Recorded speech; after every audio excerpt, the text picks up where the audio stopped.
We are winding down to the end of March, March 30th. Very important day in music history. I hope everybody's on top of this.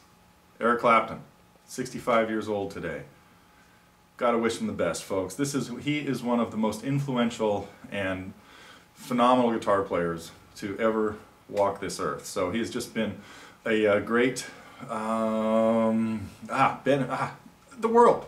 He's given his soul to the world and really brought us some just wonderful music. So I hope everybody has a chance to spend a little bit of time listening to some Eric Clapton stuff today, which of course brings me to some of the things that happened yesterday. Put together a lesson on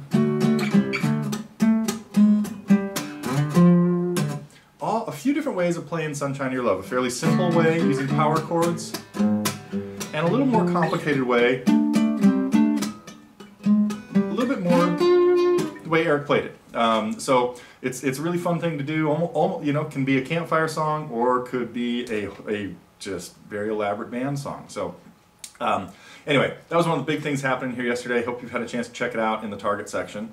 Let's see, there's other little thing. Oh, 2 days. One of the reasons March 30th is important. 2 days left in the songwriting competition. I see there's been a flurry of entries. I appreciate the fact that some of our longtime members have finally squeaked in just under the deadline. So Matt and I are looking forward to, well, first of all, everybody out there gets to vote on the top 5. And then we will choose a winner from those 5. And it's going to be tough. I'm not really quite sure how we're going to handle that. So, getting back to Eric Clapton, I've noticed on the song voting, which is another really cool thing that I like here. It's so great to see some songs come up that sometimes I haven't thought too much about, but people have suggested doing them, and then a whole bunch of other people vote on them, and there are a ton of Eric Clapton songs in there, and they range from some of his simple kind of strumming songs to some of his more elaborate stuff. This is one of the things about him that is so neat, because he's gone from being an electric blues guitar player, and in the 90s he released, of course, one of his greatest albums, Unplugged, where he grabbed a thumb pick and started playing stuff that I would not have thought he could do. And that song and his version of Big Bill Broonzy's Hey Hey, and then this one.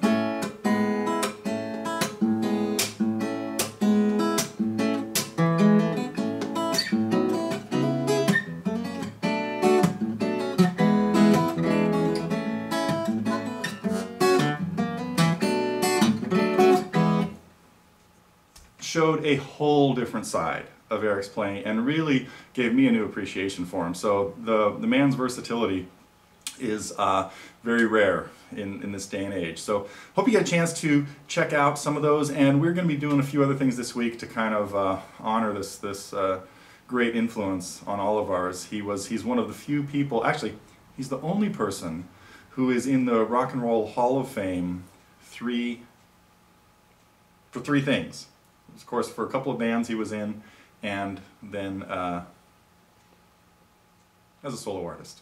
So, which brings me to today's trivia question. I should have had some good props here for yesterday's question. I'm going to let yesterday's question continue until tomorrow. Yesterday's question had to do with the first solo albums released by the Beatles, and I got a few like visual props I want to drag in that are not available right now. So I'll save today's answer for tomorrow. But here's a really easy Clapton one, I think, for today. Maybe. Could be a little tricky. Just list the bands he was officially a member of. Sounds simple, huh? I'm not even going to tell you how many I think there are. But I will tell you what my criteria is. Must have been listed on an album as a member of the band and toured with them, or at least performed with them as a band. So, and they got to be in chronological order. So, get that into today's pipeline and check back tomorrow for the Beatles answer and the Eric Clapton answer. I have a few, and don't forget, no internet allowed on this. Don't use Wikipedia, folks. Well, for this. Wikipedia is a great thing. So, that's it for the news around here. I will be back tomorrow.